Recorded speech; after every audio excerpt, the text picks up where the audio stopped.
Hello everyone, स्वागत है titanium academy के इस यूट्यूब चैनल पे। मैं शिवम कुमार आज आपके समक्ष एंशिएंट हिस्ट्री का एक नया चैप्टर्स लेकर आया हूं और ये बिल्कुल ही नए तरीके से पढ़ाया जाएगा। कुछ दिन पहले भी एंशिएंट हिस्ट्री की मैंने क्लास स्टार्ट किया था, लेकिन किसी बच्चे को वो प्रॉब्लम्स आ रहा था कि सही तरीके से लिखे हुए नहीं थे या फिर उनको नोट सही सही से समझ में नहीं आ रहा था और वीडियो भी सही से वो चल नहीं रहा है। तो इसलिए बेहतर तरीके से फिर से एंशिएंट हिस्ट्री की नई तरीके से शुरुआत की जा रही है।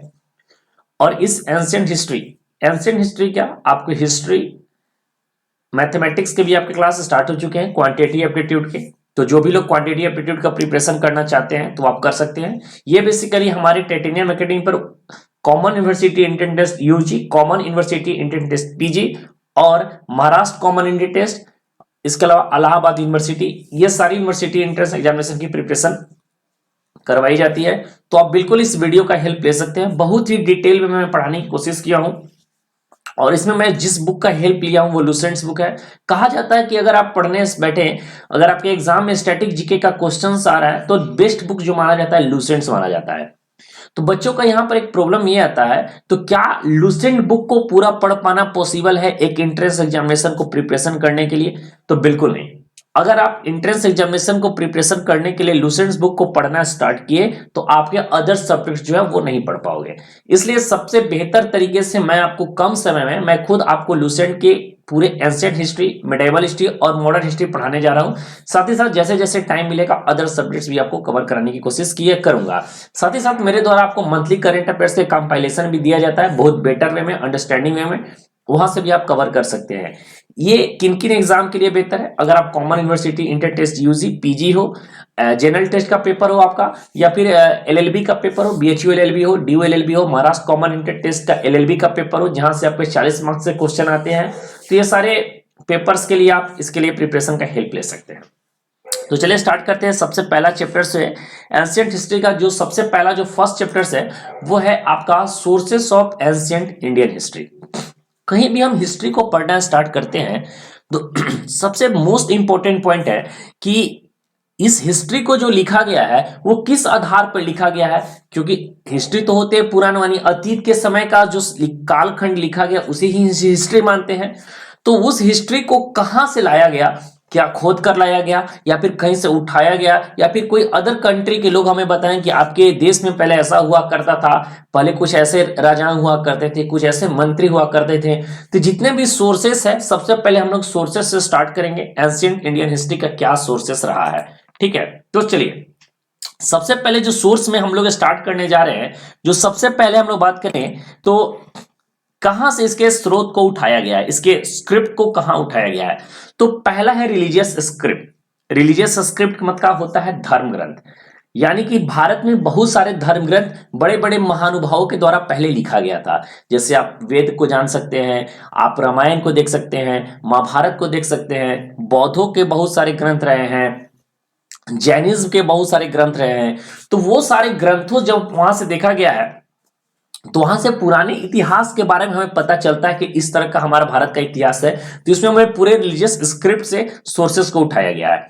इसके अलावा दूसरा जो है हिस्टोरिकल स्क्रिप्ट। हिस्टोरिकल स्क्रिप्ट मतलब क्या होता है? ऐतिहासिक ग्रंथ। ऐतिहासिक ग्रंथ का मतलब होता है कि जो धर्म ग्रंथ को छोड़कर जितने भी हिस्टोरिकल स्क्रिप्ट हो गए, जैसे कि आप देख सकते हैं चाणक्य के द्वारा लिखा गया अर्थशास्त्र, ये भी क्या है, जो एक हिस्टोरिकल स्क्रिप्ट के तौर पर इसे अपनाया गया है। तो इसको आपको ध्यान में रखना होगा, ठीक है।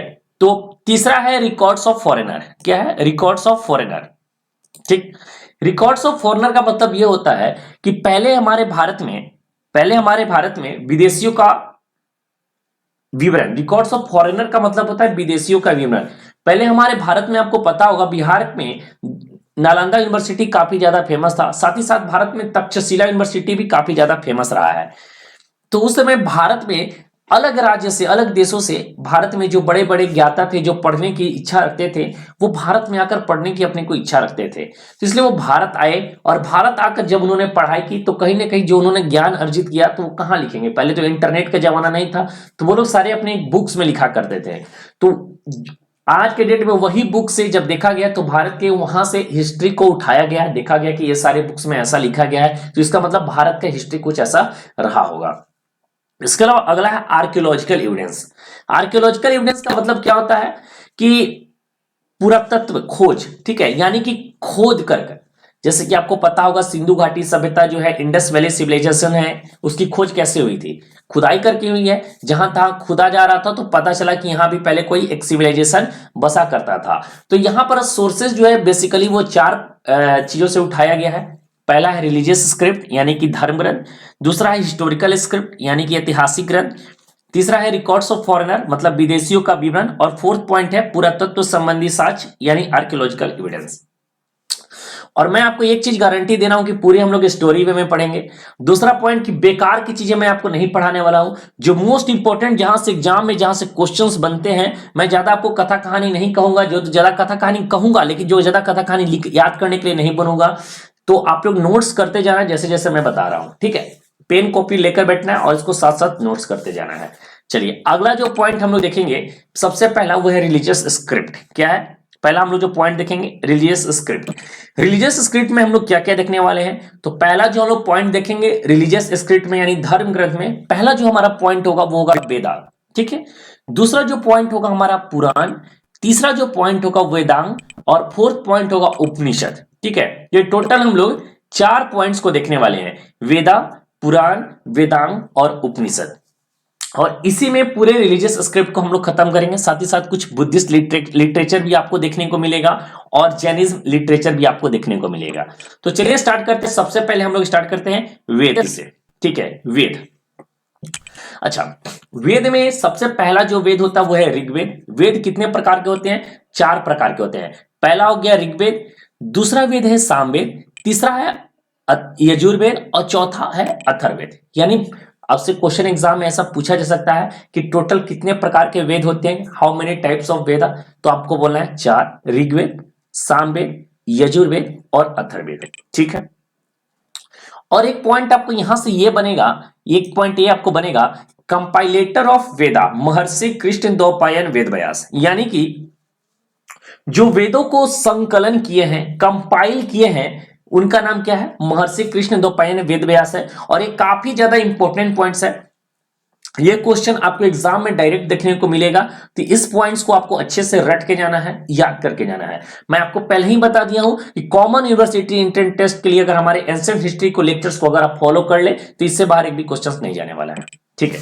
उसके बाद नेक्स्ट पॉइंट है oldest script of India. Bharat का सबसे पुराना अगर कोई स्क्रिप्ट है तो क्या है? वेद है। क्या है? वेद है। तो ओल्डेस्ट स्क्रिप्ट ऑफ इंडिया, सबसे पुराना स्क्रिप्ट क्या है? वेदा है। इसके बारे में आपको 2 पॉइंट याद रखना है। वेद 4 प्रकार के होते हैं, ऋग्वेद, सामवेद, यजुर्वेद और अथर्ववेद। और जो वेदों के कंपाइलेटर है उनका नाम क्या है? महर्षि कृष्णद्वैपायन वेदव्यास। और सबसे पुराना जो वेदा है, सबसे पुराना जो स्क्रिप्ट है इंडिया में, उस क्या नाम है? वो है वेदा, ठीक। चलिए वेद बोलिए या फिर वेदा बोलिए। अब हम लोग पहला जो पढ़ने वाले हैं ऋग्वेद के बारे में, एकदम ध्यान से सुनिएगा। जो समझाने की मैं कोशिश कर रहा हूं बिल्कुल सिस्टमेटिक वे में समझाने की कोशिश कर रहा हूं।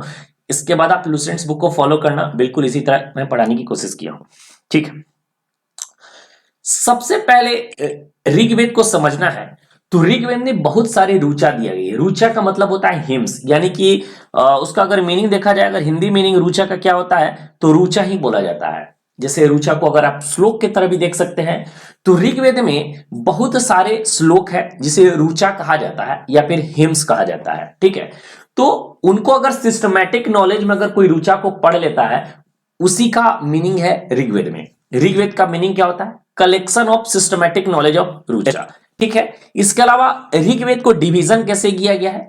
ऋग्वेद को बहुत तरह से भागों में बांटा गया है ताकि उसको पढ़ा जा सकता है। जैसे कि हम लोग भी कोई बुक्स पढ़ते हैं तो उसको अलग अलग पार्ट्स में, अलग अलग चैप्टर्स में बांटा जाता है, उसी चीज को ऋग्वेद में भी बांटा गया है, जो जैसे 3 पार्ट में माना गया है। पहला है ये 10 मंडल। ऋग्वेद जो है पूरे 10 मंडल में विभाजित है। उसमें टोटल 1028 सूक्ता और 10,462 रुचाएं हैं, यानी कि 10 मंडल, 1028 सूक्ता एंड 10,462 क्या है? रुचा है, ठीक है। यहां तक आपको पॉइंट सारा चीज क्लियर होगा। ऋग्वेद क्या है? Collection of systematic knowledge of richa. Rigveda को डिविजन्स के देखा जाए तो इसमें टोटल 10 मंडल, 1028 सूक्ता एंड 10,462 रुचाएं हैं, ठीक।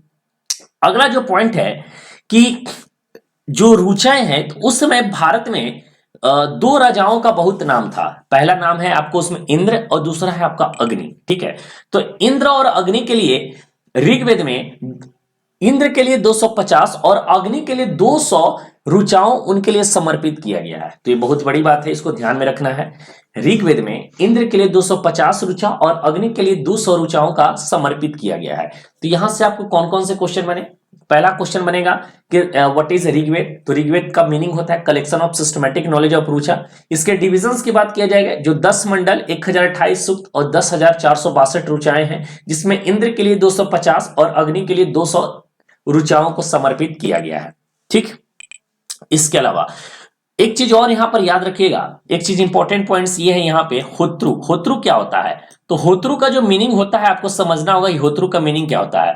तो होत्रु जो होता है, जो भी ये ऋचाएं हैं, ये सारे ऋचाओं को जो भी सिस्टमैटिक वे में पूरा पढ़ लेता है, ध्यान से सुनिएगा मैं क्या बोल रहा हूं, जो भी व्यक्ति इस पूरे ऋचा को सिस्टमैटिक वे में अगर पूरा पढ़ लेता है, उसे जब वो पढ़ लेगा, जब उसे ज्ञान अर्जित हो जाएगी, तो उसे क्या कहा जाएगा? होत्रु कहा जाएगा। क्या कहा जाएगा? होत्रु कहा जाएगा। तो ये भी पॉइंट आपके लिए काफी इंपॉर्टेंट है, याद रखिएगा। यह इसके अलावा ऋग्वेद से कोई ज्यादा क्वेश्चन आपको यहाँ पे नहीं बनेगा। चलिए अब हम लोग बात करेंगे, सेकेंड पॉइंट जो है, ऋग्वेद में मैंने आपको बताया कि बहुत सारे मंडल्स हैं। ठीक है, 10 मंडल्स के बारे में मैंने आपको बताया, लेकिन इस 10 मंडल्स में आपको 3 मंडल के बारे में आपको जानकारी मिला होगा। आपने कहीं ना कहीं गायत्री मंत्र का नाम जरूर सुना होगा, जिसको ओम भूर्भुवस्सुः तत्सवितुर्वरेण्यं भर्गो देवस्य धीमहि धियो यो न प्रचोदयात्। तो आप इस ऋग्वेद में जो गायत्री मंत्र का जो आप सुनते हैं, जो गायत्री मंत्र होता है, वो कहां से लिया गया है?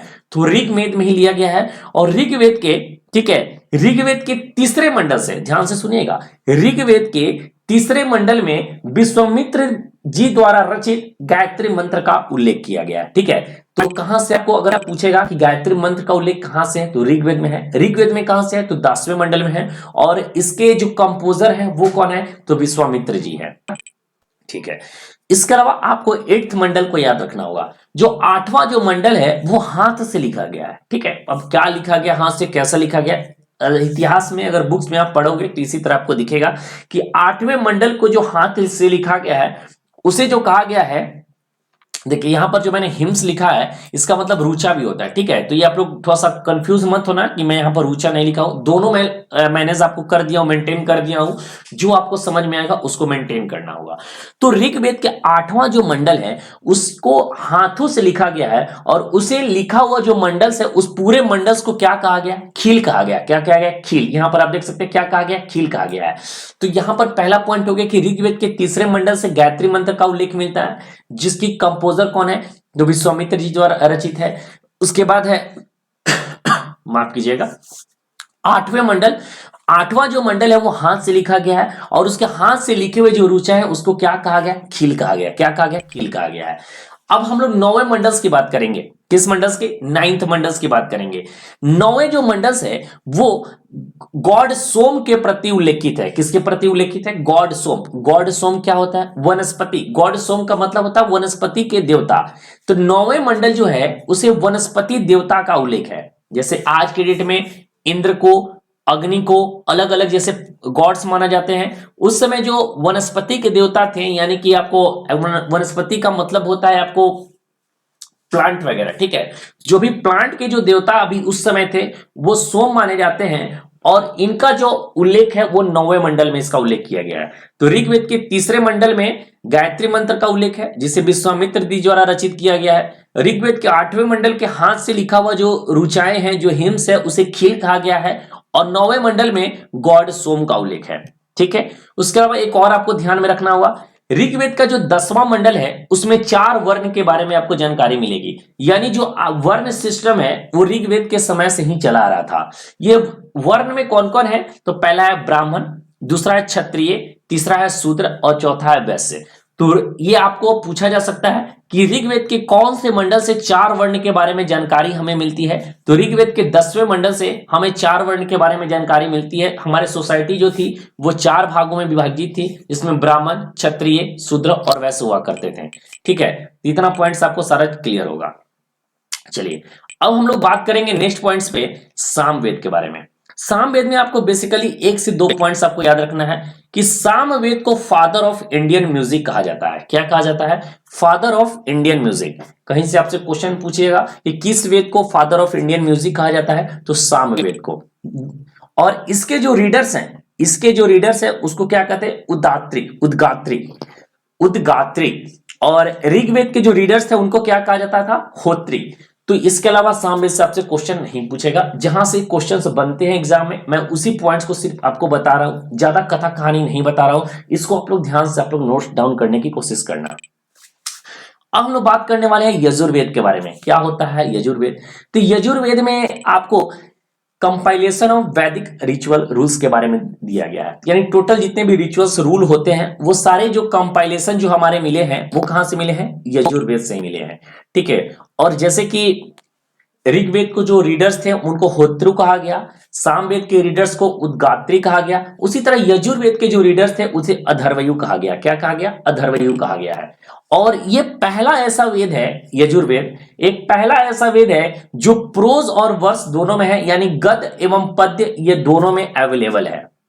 तो यजुर्वेद से ये बहुत ही इंपॉर्टेंट पॉइंट्स है, इसको आप लोग नोट डाउन करके चलना कि ये कौन सा ऐसा वेद है जो प्रोज और वर्स दोनों में है। तो ये यजुर्वेद जो है ये प्रोज और वर्स दोनों में है। ठीक, चलिए इसके बाद अगला जो हम लोग आते हैं अथर्ववेद के बारे में। ज्यादा समय हम लोग व्यक्त नहीं करेंगे, थोड़ी सी स्पीड पढ़ेंगे क्योंकि वही पॉइंट्स को आपको दिया गया है जो उस पॉइंट से आपसे एग्जाम में क्वेश्चन बन सकता है। अथर्ववेद जो है सबसे लास्ट कंपोज्ड वेद है, सबसे अंतिम में इसकी कंपोजिशन की गई थी। जैसे और इसके जो कंपोजर थे उनका नाम कौन था? अथर्वा ऋषि।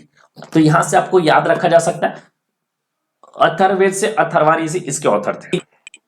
ठीक है, चलिए अब हम लोग पढ़ेंगे। अभी तक हम लोगों ने क्या क्या पढ़ लिया? अथर्ववेद के बारे में पढ़ लिया, ऋग्वेद के बारे में पढ़ लिया, यजुर्वेद के बारे में पढ़ लिया और हमने सामवेद के बारे में पढ़ लिया। यानी टोटल वेदों की जितने भी जानकारी थी यहां से मिल गई। इसके अलावा हम लोग आगे वेद के बारे में और पढ़ेंगे, ऋग्वैदिक पीरियड और लेटर वैदिक पीरियड, वो हम लोग वैदिक सिविलाइजेशन में हम लोग जाएंगे। अगला चैप्टर्स आपको नेक्स्ट चैप्टर्स इन 2 चैप्टर्स के बाद वो मिलेगा, तो उसको हम लोग वहां पर कवर करेंगे। बेसिक नॉलेज अगर सोर्सेस में देखा जाए तो इसके अलावा आपसे क्वेश्चंस नहीं पूछेगा। चलिए अब हम लोग बढ़ेंगे वेदांग। वेदांग क्या होता है? तो वेदांग ऐसा है, एक फॉर्मूला की तरह इसको देखा जाता है। वेदांग क्या है? एज अ फॉर्मूला के रूप में इसे देखा जाता है कि जब वेदों को सही तरीके से लोग उसको पढ़ नहीं पा रहे थे कि वेद को समझा कैसे जाए, वेद ऐसा क्या उन्होंने लिख दिया है, तो वेदों को सही अंडरस्टैंडिंग करने के लिए इसकी वेदांग की रचना हुई। वेदांग कंपोज टू अंडरस्टैंड वेदा। ठीक है, तो वेदांगों को सही तरीके से समझने के लिए, अंडरस्टैंड करने के लिए वेदांगों की रचना हुई। वेदांग टोटल कितने होते हैं? 6 होते हैं। ठीक है, कौन कौन होते हैं? पहला है एजुकेशन यानी शिक्षा, दूसरा है कल्प, तीसरा है ग्रामर यानी व्याकरण, चौथा है निरुक्त, पांचवा है छंद और छठा जो है एस्ट्रोलॉजी या फिर ज्योतिष। ये 6 वेदांग जो है आपको याद होने चाहिए। आपके एग्जाम में ऐसे क्वेश्चन बनते हैं कि बताइए वेदांग टोटल कितने, how many types of total Vedangs? There are 6 types of Vedangs, education, Kalpa, grammar, Nirukta, Chhanda and astrology. ठीक है, टोटल कितने हो गए? 6 हो गए। ठीक है, तो ये 6 के नाम आपको याद होने चाहिए। यहां से आपसे एग्जाम में कैसे क्वेश्चन पूछता है तो क्या करेगा कि इसमें से आपसे पूछ देगा कि इनमें से ऐसे ऑप्शंस को आप चूज करिए जो वेदांग नहीं है। एजुकेशन, कल्प, ग्रामर आपको दे देगा, एक आपको अलग पॉइंट दे देगा, तो उसमें से आपको चूज करने में अगर याद रहेगा तभी आप उसे क्लियर कर पाएंगे। ठीक है, चलिए वेदों के बाद हम लोगों ने पढ़ा वेदांग के बारे में। अब हम लोग पढ़ेंगे पुराण के बारे में। पुराण क्या होता है? तो पुराण जो होता है इसमें best arrange description of Indian historical stories. Bharat में अलग अलग कहानी और कथा आपने सुनती होंगे। इस भगवान की कहानी है, इस गॉड की कहानी है, इन्होंने ऐसा किया था, सती अनसुईया ने ये किया था। तो ये सारे कहानी की जो भरमार है वो कहां से मिलती है? पुराणों से उसे उठाया गया है। तो भारत में जो कहानियों का अंबार है वो कहां से लाया जाता है? तो पुराणों से लाया जाता है। अब यहां पर एक क्वेश्चन ये बनेगा कि पुराण जो है उसके कंपोजर कौन है? तो पुराण के जो कंपोजर है वो है Lomaharsha and his son Ugrashrava. यानी कि लोमहर्ष और उनके पुत्र उग्रश्रवा के द्वारा इस पुराण की रचना की गई है। ठीक है, इस पुराण की कंपोजिशन की गई है। तो इसको आप याद रखना, यहां से क्वेश्चन आपके एग्जाम में बनेंगे। ठीक है, चलिए अब जो भी पुराण को पढ़ते थे उसे क्या कहा जाता था? तो जो भी पुराण को पढ़ते थे उसे पुजारी कहा जाता था। क्या कहा जाता था? पुराण को जो भी पढ़ते थे उसे पुजारी कहा जाता था। लेकिन पुराणों में एक थोड़ी सी एक अलग चीज ये देखने को मिली है कि पुराण जो थे वो स्त्री यानी महिलाएं और शूद्र, शूद्र मीन्स जो छोटे कास्ट के लोग को माने जाते थे, वो लोग इस पुराण को पढ़ नहीं सकते थे। ठीक है, वो लोग पुराण को पढ़ नहीं सकते थे लेकिन पुराण को वो सुन सकते थे। Women's and Shudras they are not allowed to read them although they could hear them, यानी कि पुराणों को उनको सुनने का अधिकार तो था लेकिन उनको पढ़ने का अधिकार नहीं था। इस पॉइंट्स को भी आपको याद करके चलना है। तो पुराण में आपको 4 पॉइंट्स याद रखना है कि पहला जो है, इसमें हमारे भारतीय कहानी जो है हिस्टोरिकल स्टोरीज है, इसमें भरमार है। इसके जो कंपोजर है वो लोमहर्ष और उनके पुत्र उग्रश्रवा है। इसके जो रीडर्स होते हैं, जो इसके पाठकर्ता होते हैं, उसे पुजारी कहा जाता है। और वीमेंस और शूद्र जो है वो पुराण को पढ़ नहीं सकते थे लेकिन पुराणों को सुन सकते थे। और एक पॉइंट और मैं आपको नोट डाउन करवा दे रहा हूं, आप उसको लिख लो। पुराण के अधिकांश जितने भी श्लोक हैं वो सारे किस में है? संस्कृत में है। ठीक है, और टोटल पुराणों की जो संख्या है वो कितने हैं? 18 है। और ये मोस्ट इंपॉर्टेंट पॉइंट्स है, ये आपसे पूछेगा कि बताइए पुराणों की टोटल संख्या कितनी है? तो पुराणों की टोटल संख्या 18 है। ठीक है, यहां से आपसे पूछ सकता है। चलिए अगला जो पॉइंट है, सबसे ओल्डेस्ट पुराण। ठीक है, सबसे ओल्डेस्ट पुराण की बात किया जाए तो सबसे ओल्डेस्ट पुराण है मत्स्य पुराण। क्या नाम है? मत्स्य पुराण, जो सातवाहन वंश से रिलेटेड है, यानी कि सातवाहन वंश से रिलेटेड है। तो आपसे पूछा जाएगा कि मत्स्य पुराण जो है वो सबसे पुराना पुराण है, ये किस डायनेस्टी से रिलेटेड है? तो सातवाहन वंश से। दूसरा आपको विष्णु पुराण जो कि मौर्यन डायनेस्टी से रिलेटेड है। इसके अलावा आपको वायु पुराण जो गुप्ता डायनेस्टी से रिलेटेड है। इसके अलावा आपको ब्राह्मण पुराण के बारे में याद रखना है, जो मैं यहां पर नोट डाउन नहीं किया हूं, आप लोग उसको लिख लेना। ब्राह्मण पुराण जो है वो से महापुराण के नाम से भी जाना जाता है। ठीक है, ब्राह्मण पुराण को महापुराण के नाम से जाना जाता है। और एक आपको भागवत पुराण का आपने नाम सुना होगा, जिससे श्री कृष्ण की भक्ति के बारे में हमको जानकारी मिलती है। तो टोटल हम लोगों ने विष्णु पुराण जिससे मौर्य डायनेस्टी के बारे में जानकारी मिलती है, वायु पुराण से हमने गुप्ता डायनेस्टी के बारे में जानकारी मिलती है, मत्स्य पुराण से सातवाहन की जानकारी मिलती है, और ब्राह्मण पुराण जो है उसे महापुराण के रूप में कहा गया है, और भागवत पुराण से भगवान श्री कृष्ण की भक्ति के बारे में हमें जानकारी मिलती है। चलिए अब हम लोग बात करेंगे कुछ अदर वैदिक कल्चर में। ठीक है, कुछ अदर वैदिक कल्चर जहां से एग्जाम में आपको क्वेश्चन बनते हैं। ठीक है, देखो अगर कॉमन यूनिवर्सिटी एंट्रेंस टेस्ट की बात किया जाए तो जो आपका एसएससी का जो सिलेबस है वो बिल्कुल एसएससी पैटर्न पे आपको यहाँ पर क्वेश्चन देखने को मिलता है। एक्चुअली में होता क्या है कि एसएससी वाले जो पेपर्स के क्वेश्चन उठाते हैं वो पीसीएस वाले उठाते हैं। जब पीसीएस के सारे क्वेश्चन जो पुराने हो जाते हैं, रद्दी हो जाते हैं, उसका कोई यूज नहीं होता है, नेचर में बहुत ज्यादा चल जाते हैं, तो वो लोग एसएससी वाले उठा लेते हैं, रेलवे वाले उठा लेते हैं, सीवीटी वाले उठा लेते हैं और इसी क्वेश्चन को आपके सामने परोस देते हैं। ठीक है, हर एक क्वेश्चन की मैं बात कर रहा हूं, मैं गारंटी साथ कर रहा हूं, वही क्वेश्चन को ये लोग उठा लेते हैं। जो पीसीएस का रद्दी क्वेश्चन जब हो जाता है उसको एसएससी वाले उसको चलन में ले लेते हैं। ठीक है, और जो एसएससी वाले जो चलन में लेंगे तो जरूर बात है कि सीवीटी भी है उसी तरह से। आपको पता होगा सीवीटी और एसएससी का जो पैटर्न है लगभग सेम ही तरह से देखा गया है। ठीक है, तो सबसे पहले हम लोग बात करने वाले हैं मैत्राणी संहिता के बारे में। ये मैत्राणी संहिता है क्या? तो मैत्राणी संहिता में विमेंस की सबसे बैड कंडीशन दिखाया गया, सबसे वर्स्ट पोजीशन दिखाया गया है कि मैत्राणी संहिता में यह कहा गया है कि महिलाओं की जो दशा थी बहुत बुरी थी उस समय। ठीक है, महिलाओं को जो पुरुषों का यानी लाइक गैम्बलिंग एंड अल्कोहल यानी जुआ और दारू, यानी अल्कोहल मीन्स होता है दारू, जुआ और दारू के तहत पुरुषों का तीसरा जो मेन फॉल्ट बताया गया, यानी पहला फॉल्ट आपको गैम्बलिंग हो गया, दूसरा अल्कोहल हो गया, और तीसरा जो मेन फॉल्ट माना गया वो मैन का वो विमेंस को माना गया है। तो मैत्राणी संहिता से हमें विमेंस की सबसे वर्स्ट पोजीशन की हमें जानकारी मिलती है। ठीक है, इसके अलावा एक मनुस्मृति आपको याद रखना होगा। मनुस्मृति जो सबसे पुरानी स्मृति बुक्स है, और ये जो स्मृति है मनुस्मृति ये किस डायनेस्टी से रिलेटेड है? ये सुंग डायनेस्टी से रिलेटेड है। ठीक है, तो मनुस्मृति सबसे ओल्डेस्ट स्मृति बुक्स है और ये जो है सुंग डायनेस्टी से रिलेटेड है। ठीक है, चलिए अब एक पॉइंट आपको याद रखना है, नारद स्मृति। नारद स्मृति किस वंश से रिलेटेड है, किस एरा से रिलेटेड है, किस डायनेस्टी से रिलेटेड है? तो नारद स्मृति जो है वो गुप्त डायनेस्टी से रिलेटेड है, गुप्ता डायनेस्टी से रिलेट किया हुआ है। ठीक है, तो इस पॉइंट्स को याद रखना है। Narada Smriti information about the Gupta era. तो पहला है मनु स्मृति, जो सबसे ओल्डेस्ट स्मृति बुक्स है, जो सुंग डायनेस्टी से रिलेटेड है। उसके बाद आपको याद रखना है नारद स्मृति, जो गुप्ता एरा से रिलेटेड है। हर एक पॉइंट्स को मैं कवर करा रहा हूं जहां से आपके एग्जाम में क्वेश्चन बन चुके हैं या फिर बन सकते हैं। चलिए अब अगला हम लोग बात करेंगे बुद्धिस्ट लिटरेचर के बारे में। ठीक है, कुछ जानकारियां हमें भारत के इतिहास के बौद्धों के लिटरेचर से भी मिली है। तो इसमें जो पहला पॉइंट है कि जातक एक बुक है। इस जातक से भगवान बुद्ध की पूर्व जन्म की कहानी मिली है। द स्टोरी ऑफ बुद्धास प्रीनेटाल, भगवान के पूर्व जन्म की जो कहानी हमें मिली है वो किस बुक से मिली है? तो जातक से याद रखने हैं, इस पॉइंट्स को याद रखना। दूसरा है त्रिपिटक। त्रिपिटक भी बौद्धों का एक बुक्स है जिसमें 3 पिटक के नाम से जाना जाता है, जिसमें पहला है सूत्र पिटक, दूसरा है विनय पिटक, तीसरा अभिधम पिटक। और ये तीनों पिटक की जो लैंग्वेजेस है वो किस लैंग्वेज में है? तो पाली लैंग्वेजेस में है। ठीक। और the main book of Hinayana is कथा वस्तु। देखो आगे चलकर जब हम लोग बुद्धिज्म जब पढ़ेंगे तो आप उसमें देखने को आपको मिलेगा जो बुद्धिज्म थे आगे चल के वो 2 पार्ट्स में बल गए हैं। पहला हो गया हीनयान और दूसरा हो गया महायान। और हीनयान और महायान दोनों अलग अलग बट गए। तो उसमें जो हीनयान थे उसके जो मेन बुक्स उन्होंने चूज किया वो किसको चूज किया था? कथा वस्तु को चूज किया था। ठीक है, जिसमें कथा वस्तु में भगवान बुद्ध के लाइफ कैरेक्टर के बारे में चर्चा किया, यानी कि उनके लाइफ स्टाइल्स के बारे में बिल्कुल अच्छे तरीके से उस बुक्स में बताया गया है। तो इसको याद रखना है। तो बुद्धिस्ट लिटरेचर से यही 4 पॉइंट आपको याद रखना है कि जातक जो बुक है इसमें भगवान बुद्ध के पूर्व जन्म की कहानी है। त्रिपिटक 3 होते हैं, सूत्र पिटक, विनय पिटक और अभिधम पिटक। और हीनयान का जो सबसे मोस्ट इंपॉर्टेंट बुक है वो है कथा वस्तु, जिसमें भगवान बुद्ध के लाइफ कैरेक्टर के बारे में हमें जानकारी मिलती है।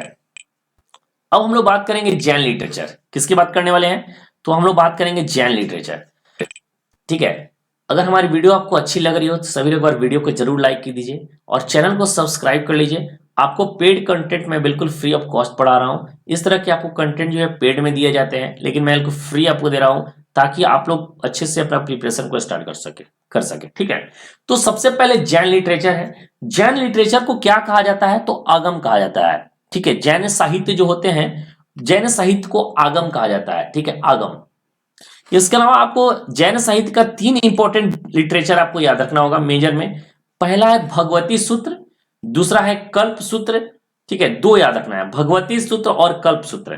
ठीक है, तो भगवती सूत्र हो गया पहला और दूसरा हो गया कल्प सूत्र। भगवती सूत्र से, ठीक है, भगवती सूत्र से किसके बारे में जानकारी मिलती है? तो भगवान महावीर के लाइफ स्टाइल्स के बारे में जानकारी मिलती है। किससे? भगवती सूत्र से। ठीक है, और जो ये कल्प सूत्र है, एक कल्प सूत्र है, ये कल्प सूत्र से भगवान महावीर के ईयरली हिस्ट्रीज ऑफ जैनिज्म, यानी कि जैन धर्म की प्रारंभिक कैसा इतिहास था उसके बारे में जो जानकारी मिलती है हमें वो एक कल्प सूत्र से मिलती है। ठीक है, अब मैंने आपको पहला पॉइंट बताया था कि हम लोग किस तरीके से पढ़ने जा रहे हैं। तो हम लोग सबसे पहला पॉइंट हम लोग बताए थे कि हिस्टोरिकल बुक्स को भी उसमें हमको देखना है।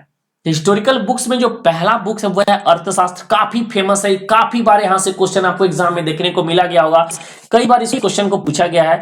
जिसके ऑथर है वो चाणक्य है।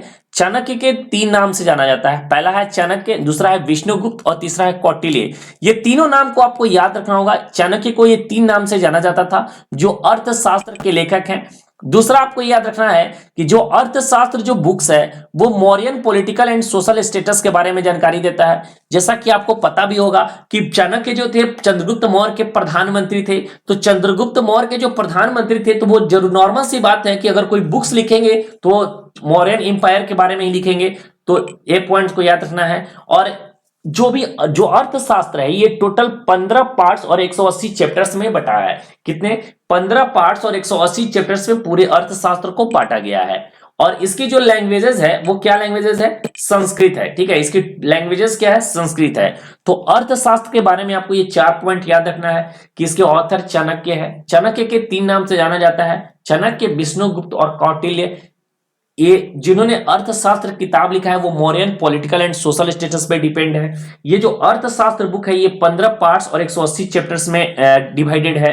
और इसकी जो लैंग्वेजेस है अर्थशास्त्र की, उसकी लैंग्वेज क्या है? संस्कृत है। ठीक है, अगर हमारी वीडियो आपको अच्छी लग रही हो तो जरूर अपनी प्रतिक्रिया दीजिएगा, ताकि जिस वीडियो की सीरीज को आगे मैं बढ़ाऊंगा, अगर आपको सही नहीं लग रहा होगा, आपको इंटरेस्टिंग नहीं लगा, तो मुझे पढ़ाने से कोई फायदा नहीं है, मैं यहीं पर इसको रोक दूंगा। चलिए, दूसरा जो हम लोग बात करेंगे राज तरंगिणी के बारे में। दूसरा जो बुक है राज तरंगिणी के बारे में, और कई बार एग्जाम्स में पूछा गया है, खासकर ये बीएचयू और डीयू का जो फेवरेट क्वेश्चंस के रूप में इसे देखा गया है। राज तरंगिणी के जो ऑथर है वो कौन है? कल्हण है। और ये किस लैंग्वेज में इस बुक्स को लिखा गया है? तो इसे भी संस्कृत लैंग्वेज में ही लिखा गया है, और इसमें जो है हिस्ट्री ऑफ कश्मीर के बारे में चर्चा किया गया है। राज तरंगिणी बुक्स जो है वो किसके बारे में चर्चा है, इसके सब्जेक्ट्स क्या है? तो हिस्ट्री ऑफ कश्मीर के बारे में इसमें चर्चा किया गया है। चलिए, अगला जो पॉइंट है चचनामा। चचनामा जो है, चचनामा के जो ऑथर है वो कौन है? अली अहमद है। ठीक है, इस चचनामा के जो ऑथर है वो कौन है? अली अहमद है, जिसमें सिंध कॉन्क्वेस्ट ऑफ अरब के बारे में हमको जानकारी मिलती है, यानी कि अरबों की सिंध विजय। ठीक है, अरबों की सिंध विजय की जानकारी हमें किस बुक से मिलती है? चचनामा से मिलती है। और चचनामा के जो ऑथर है वो है अली अहमद है। कौन है? अली अहमद है। और ये पर्शियन लैंग्वेज में इस बुक को लिखा गया है। तो यानी कि आपको पहला जो बुक्स मैंने आपको बताया चाणक्य का, जो वो संस्कृत लैंग्वेज में, राज तरंगिणी वाले जो बुक्स मैंने बताया कल्हण, वो आपको भी संस्कृत लैंग्वेज में, और चचनामा जो है वो पर्शियन लैंग्वेज में लिखा गया है। ठीक है, चलिए माफ कीजिएगा। अगला जो बुक हम लोग बात करेंगे अष्टाध्यायी के बारे में। ठीक है, अष्टाध्यायी के जो ऑथर वो कौन है? पाणिनि है। ठीक है, अष्टाध्यायी के क्या है? ये पाणिनि है। ठीक है, और ये पाणिनि जो है यही अष्टाध्यायी की रचना किए थे।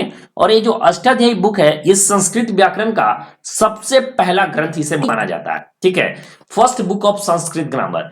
अष्टाध्यायी को संस्कृत बुक का सबसे पहला बुक्स के नाम से इसे जाना जाता है, और इसमें भी जानकारी जो हमें मिलती है वो मौर्यन एम्पायर के बारे में ही मिलती है। तो इसे भी आपको ध्यान में रख के चलना होगा। नेक्स्ट बुक है गार्गी संहिता, जिसके ऑथर है कात्यायनी। कौन है? कात्यायनी इसके ऑथर है। ठीक है, और ये जो बुक्स है वो एस्ट्रोलॉजी है, यानी ज्योतिष पर इस बुक्स को डिपेंडेंट रखा गया है।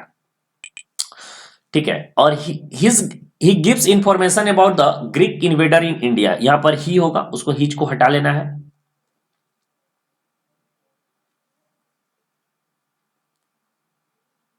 चलिए, तो भारत में होने वाले ग्रीक आक्रमण की जानकारी जो मिलती है वो किससे मिलती है? तो ये गार्गी संहिता से मिलती है। नेक्स्ट बुक है महाभाष्य। ठीक है, क्या नाम है? महाभाष्य है।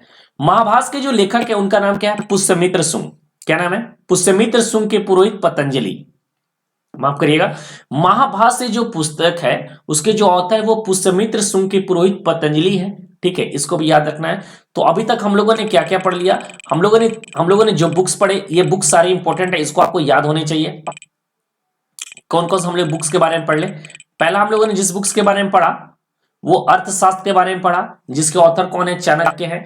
दूसरा हमने पढ़ा राज तरंगिणी के बारे में, राज तरंगिणी के ऑथर कौन है? कल्हण है। तीसरा हमने पढ़ा चचनामा, चचनामा के ऑथर कौन है? अली अहमद है। उसके बाद हम लोगों ने जो पढ़ा अष्टाध्यायी, अष्टाध्यायी के रचयिता कौन है? पाणिनि है। उसके बाद हम लोग गार्गी संहिता पढ़े, जिसके ऑथर है कात्यायनी है। और उसके बाद हम लोगों ने पढ़ा महाभाष्य, और महाभाष्य के जो ऑथर है वो कौन है? वो है पुष्यमित्र सुंग के पुरोहित पतंजलि। चलिए,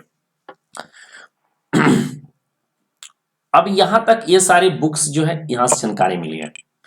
अब हम लोग पढ़ने वाले रिकॉर्ड्स ऑफ फॉरेन ट्रेवलर। जैसा कि आपको मैंने बताया कि भारत में बहुत सारे जो अलग कंट्री के जो फॉरेनर थे वो भारत में आया करते थे और अपने पढ़ाई को यहां से नालंदा और तक्षशिला जैसे बड़े बड़े यूनिवर्सिटी से पढ़ाई करते थे। इन संघ भारत ने बुद्धिज्म सीख कर गया है। तो पहले भारत विश्व गुरु ऐसे ही नहीं कहलाता था, भारत के पीछे बहुत रीजंस है। भारत में बड़े बड़े यूनिवर्सिटी हुआ करते थे। आज के डेट में भारत जो है वर्ल्ड के टॉप 100 यूनिवर्सिटी में भी भारत का कोई ऐसा यूनिवर्सिटी नहीं देखने को मिलता है। यहां तक कि भारत के टॉप सेंट्रल यूनिवर्सिटी को टॉप में नहीं रह पाता है। इस बात को नहीं झुठलाया जा सकता है। पहले भारत ऐसी विश्व गुरु नहीं कहलाता था। चलिए, अब हम लोग बात करने वाले रिकॉर्ड्स ऑफ फॉरेन ट्रेवलर। तो सबसे पहले हम लोग बात करेंगे Greek Roman writers. Greek Roman writers में जो पहला नाम है वो टेसियस। टेसियस जो था वो कौन था? He was the royal physician of Iran. ये ईरान का एक राजवैद्य था, फिजिशियन था। तो इसके बारे में बस यही आपको याद रखना है। टेसियस के बारे में आपको ज्यादा एग्जाम में पूछेंगे नहीं, लेकिन अगर पूछ भी दिया तो आपसे पूछ दिया कि किस कंट्री से बिलोंग करता था, तो ईरान से बिलोंग करता था। दूसरा नाम है हेरोडोटस। हेरोडोटस ने एक पुस्तक लिखी है जिसका नाम है इंडियन हिस्ट्री। क्या लिखा दिखाता हूं मैं, हिस्टोरिका। ठीक है, इसने एक पुस्तक लिखा है हिस्टोरिका, और हेरोडोटस को फादर ऑफ इंडियन हिस्ट्री के नाम से जाना जाता है। और one of the most most most important question है, आपके एग्जाम यहां से कई बार पूछे गए हैं कि हेरोडोटस कौन है। तो हेरोडोटस जो है फादर ऑफ इंडियन हिस्ट्री है, जिसने एक पुस्तक लिखी है जिसका क्या नाम है, हिस्टोरिका नाम है। ठीक है, चलिए नेक्स्ट हम लोग बात करने वाले हैं मेगास्थनीज के बारे में। यहां से भी क्वेश्चन मेगास्थनीज के बारे में काफी ज्यादा पूछा जाता है। मेगास्थनीज जो था वो सेल्यूकस निकेटर का राजदूत था। ठीक है, मेगास्थनीज जो था वो सेल्यूकस निकेटर का क्या था, राजदूत था। और सेल्यूकस निकेटर कौन था, तो चंद्रगुप्त सिकंदर का ये क्या था, सेनापति था। तो सेल्यूकस निकेटर का जो एम्बेसडर था वो मेगास्थनीज था। ठीक है, और इसने एक पुस्तक लिखी है, उसका क्या नाम है, इंडिका, जो कि मौर्यन इंपायर से रिलेटेड है। तो अर्थशास्त्र भी मौर्यन इंपायर से रिलेटेड है और मेगास्थनीज भी मौर्यन इंपायर से रिलेटेड है। इस पॉइंट्स को थोड़ा सा आपको ध्यान में रखते हुए चलना होगा। उसके बाद है डाइमेकस। डाइमेकस जो था वो किसके टाइम पे आया था, तो वो टाइम पे आया था बिंदुसार। ठीक है, डाइमेकस जो था वो बिंदुसार के टाइम पे आया था। और ये जो था डाइमेकस जो था वो सीरियन नरेश, ठीक है, अंतियोकस का ये क्या था, एम्बेसडर था। तो यहां पर दो पॉइंट्स को याद रखना होगा कि डाइमेकस जो था he was the ambassador of Syrian Kings Antiochus, और ये बिंदुसार के कोर्ट में आया हुआ था। यानी बिंदुसार का जो टाइम पीरियड चल रहा था उसी समय ये भारत में आया था। तो डाइमेकस से आपको यहीं पर दो क्वेश्चन आपसे पूछेगा, इसके अलावा आपसे नहीं पूछेगा कि सीरियन नरेश जो है अंतियोकस के राजदरबार में एम्बेसडर था और बिंदुसार के राजदरबार में आया हुआ था। चलिए अगला जो इंपॉर्टेंट है रोमन्स, ग्रीक रोमन राइटर में वो है डायनोसियस। ठीक है, डायनोसियस से भी आपको एग्जाम में क्वेश्चन पूछेगा। डायनोसियस जो किसके समय में आया था, तो पहला आपको याद रखना है कि ये अशोक के टाइम पे आया हुआ था। ठीक है, किसके टाइम पे, अशोक के टाइम पे आया था। और इसने एक पुस्तक लिखी थी हाँ, ये जो एम्बेसडर था वो किसका था, टॉलमी फिलाडेल्फस का था, और ये अशोक के कोर्ट में आया हुआ था। तो याद रखिएगा एम्बेसडर के बारे में कि डायनोसियस जो था वो इजिप्ट किंग टॉलमी फिलाडेल्फस का ये राजदूत था। ठीक है, इसके अलावा ये अशोक के कोर्ट में आया हुआ था, अशोक के टाइम्स में ये भारत में आया हुआ था। ठीक है, चलिए इसके बाद हम लोग बात करेंगे टॉलमी। टॉलमी ने एक नया पुस्तक लिखी है जिसका नाम है ज्योग्राफी ऑफ इंडिया। टॉलमी एक पुस्तक लिखी है, क्या लिखी है, उसका नाम है ज्योग्राफी ऑफ इंडिया। इसके अलावा टॉलमी से सबसे ज्यादा नहीं पूछेगा। तो डायनोसियस किसके टाइम पे आया था, तो ये डायनोसियस जो आया था अशोक के टाइम पे आया था। और डाइमेकस जो किसके टाइम पे आया था, तो बिंदुसार के टाइम पे आया था। ठीक है, चलिए नेक्स्ट है प्लिनी। प्लिनी ने एक पुस्तक लिखी थी नेचुरल हिस्ट्री। क्या नाम था, नेचुरल हिस्ट्री। इस पुस्तक का नाम बस आपको याद रखना है। टॉलमी ने एक पुस्तक लिखा उसका नाम है ज्योग्राफी ऑफ इंडिया, और प्लिनी ने एक बुक्स लिखा उसका नाम क्या है, नेचुरल हिस्ट्री। ये सारे वैसे वैसे पॉइंट्स को मैं चूज करके लाया हूं जो आपके एग्जाम में डायरेक्ट यहां से एमसीक्यू क्वेश्चन बन के आएंगे। चलिए नेक्स्ट जो हम लोग बात करने वाले हैं रिकॉर्ड्स ऑफ फॉरेन ट्रेवलर में, अब हम लोग बात करेंगे चाइनीज राइटर में। ठीक है, अभी तक हम लोग ग्रीक राइटर्स की बात कर रहे थे, अब हम लोग चाइनीज राइटर की बात करेंगे। चाइनीज राइटर में सबसे पहले जो हम लोग बात करेंगे वो है फायान के बारे में। फायान जो भारत में आया था वो चंद्रगुप्त द्वितीय के राज दरबार में आया था। किसके राज दरबार में, चंद्रगुप्त द्वितीय। और चंद्रगुप्त द्वितीय थे वो किस एरा से रिलेट करते थे, किस डायनेस्टी से रिलेट करते थे, तो गुप्ता डायनेस्टी से ये रिलेट किया करते थे। तो पहले जो राजा है, पहले जो भारत में चाइनीज जो राइटर थे वो फायान थे, जो कि गुप्त किंग चंद्रगुप्त द्वितीय के टाइम पीरियड पे आया था। इन्होंने एक पुस्तक लिखी थी, इस पुस्तक का नाम क्या था, फोगोजी। ठीक है, ये फौजी नहीं होगा, यहां पर फोगोजी होगा, इसको आप लोग मेंटेन कर लेना, FOGUOJI। तो इन्होंने एक पुस्तक लिखा था फोगोजी। ठीक है, क्या नाम था उसका, फोगोजी। और फौजी भी याद रखो तो कोई दिक्कत की बात नहीं है, यहां से एमसीक्यू क्वेश्चन सॉल्व हो जाएंगे। ठीक है, और इससे जो है गुप्ता पीरियड, अब देखो गुप्त समय में आया था, चंद्रगुप्त द्वितीय के राज दरबार में आया था। तो ये तो नॉर्मल सी बात होती है कि ये जरूर लिखेगा किसके बारे में, गुप्ता पीरियड के बारे में ही लिखेगा। तो Gupta period specially society and culture of MP, यानी गुप्ता पीरियड का क्या सोसाइटी और एमपी के कल्चर के बारे में इस पुस्तक में उन्होंने सही तरीके से लिखा है। नेक्स्ट जो है इसको बोला जाता है हुएनसंग। हुएनसंग बोलिए या फिर जुआनजैंग बोलिए या फिर हुनसेंग बोलिए, ये तीनों नाम से फेमस है, ये तीनों इसी का नाम है। ठीक है। हुएनसेंग जो था वो भारत में हर्षवर्धन के समय पे आया हुआ था। किसके दरबार में आया था? हर्षवर्धन के समय में आया था। और इसने भी एक पुस्तक लिखी थी, इस बुक्स लिखा था, उस बुक्स का क्या नाम था? सी यू की। एकदम ध्यान से सुनिएगा जिस पॉइंट्स को मैं बता रहा हूं। हुएनसंग जो थे, हुएनसंग हर्षवर्धन के टाइम पीरियड पे आए थे और इन्होंने एक पुस्तक लिखी थी। इस पुस्तक का नाम क्या था? सी यू की। और इन्होंने ये हुएनसंग जो थे वो नालंदा यूनिवर्सिटी से पढ़े भी थे और नालंदा यूनिवर्सिटी में इन्होंने पढ़ाया भी था। तो जैसे टीचिंग का भी इन्होंने काम किया, एज ए स्टूडेंट्स के रूप में इन्होंने वहां पर पढ़ाई भी किया है। तो दोनों आपसे क्वेश्चन आपसे पूछा जा सकता है कि वैसे कौन से चाइनीज राइटर है जो नालंदा यूनिवर्सिटी में पढ़ा भी, स्टूडेंट भी रहा और एज ए टीचर के रूप में उन्होंने वर्क भी किया? तो वह हुएनसंग या फिर जुआनजंग या फिर हुनसेंग। अगला जो है इतिसंग और सुंगयुन, संगयुन। ठीक है, संगयुन बोलिए या फिर सुंगयुन बोलिए। ये दोनों बस नाम आपको याद रखना है, यहां से क्वेश्चन एग्जाम्स में नहीं बनता है। मैं आपको स्टैटिक जीके को बहुत ज्यादा वास्ट नहीं बनाना चाह रहा हूं। जहां से 100% क्वेश्चन एग्जाम में फंस सकते हैं मैं वही लिख रहा हूं। कंटेंट पूरा कंसाइज वे में लेकर आया हूं। बहुत ही ज्यादा डिटेल कंटेंट मैं देने की कोशिश नहीं किया हूं, क्योंकि आपको सिर्फ एमसीक्यू सॉल्व करना है और आपके जो लेवल्स होंगे स्टैटिक जीके का, मैंने प्रीवियस ईयर्स के पेपर्स के देखते हुए भी इस कंटेंट को बनाया गया है। तो बिल्कुल आप फ्री रहिए, एकदम आसानी से इस क्वेश्चन को, सारे क्वेश्चंस अगर एग्जाम में आपको एनसेट इंडिया से पूछेगा तो आप बिल्कुल उसको कवर कर जाएंगे। और एक चीज और आपको यह करना है कि डेली बेसिस पे, ठीक है, डेली बेसिस पे अपने, अगर वीडियो जिस दिन मिल जाता है तो आप उसको पढ़िए और नहीं तो अपने नोट्स को डेली बेसिस पर 1 से 2 घंटे का आपको समय देना है आपको स्टैटिक पे। क्योंकि स्टैटिक जीके जो है और करंट अफेयर जो है एक अंबार है, एक समंदर है, और एक समंदर में एक लोटा पानी जैसा आपको क्वेश्चन पूछा जाता है। तो एक अच्छे स्टूडेंट्स का ये मतलब होता है कि पूरे समंदर जैसे कोर्स को वो कंप्लीट करके जाए, ताकि कहीं से अगर एग्जामिनर एक लोटा पानी निकालने के लिए तैयार है तो हम भी यहां पर एग्जाम में क्वेश्चन को सॉल्व करने के लिए तैयार है। चलिए अगला हम लोग बात करने वाले हैं कुछ फॉरेन ट्रेवलर अरेबिक राइटर्स के बारे में। पहला नाम है अल बुरूनी, बहुत नाम आपने सुना होगा। इन्होंने एक पुस्तक लिखा था, इसका पुस्तक का नाम क्या था? किताब उल हिंद, या फिर इसे तहकीक अल हिंद भी कहा जाता है। तो अल बुरूनी के द्वारा जो पुस्तक लिखा गया था उसका नाम किताब अल हिंद या फिर तहकीक अल हिंद कहा गया है। और अल बरूनी जो था वो महमूद गजनबी के समय में भारत आया हुआ था। कब आया था? महमूद गजनबी के समय में वो भारत आया था। महमूद गजनबी के साथ भी बोल सकते हैं। और इन्होंने एक किताब लिखा था जिसका नाम था किताबुल हिंद या फिर तहकीक अल हिंद। जैसे आपको पता होगा कि पहले के जितने बड़े बड़े सुल्तान हुआ करते तो अपने साथ एक विद्वान को लेकर चलत करते थे, ताकि अगर कुछ उनको ऐसा समय होगा तो वो लिखवाते थे, उसको पढ़वाते थे। तो इसीलिए महमूद गजनबी ने भारत में अल बरूनी को लेकर आया हुआ था। और ये किस लैंग्वेज में? अरब से आए थे। तो बिल्कुल नॉर्मल सी बात है कि इनकी जो लैंग्वेज क्या होगी? अरेबियन होगी। अगला हम लोग बात करने वाले हैं इब्न बतूता के बारे में। इब्न बतूता जो था वो मोरक्कन ट्रेवलर था। यानी कहां से आया था? एक अफ्रीका में एक जगह है मोरक्को, वहीं से इब्न बतूता आया हुआ था। और इब्न बतूता का ये पुस्तक रिहला एग्जाम्स में कई बार पूछे गए हैं कि इस पुस्तक रिहला के जो पुस्तक है वो किसके द्वारा लिखा गया है? तो इब्न बतूता के द्वारा इस पुस्तक को लिखा गया है।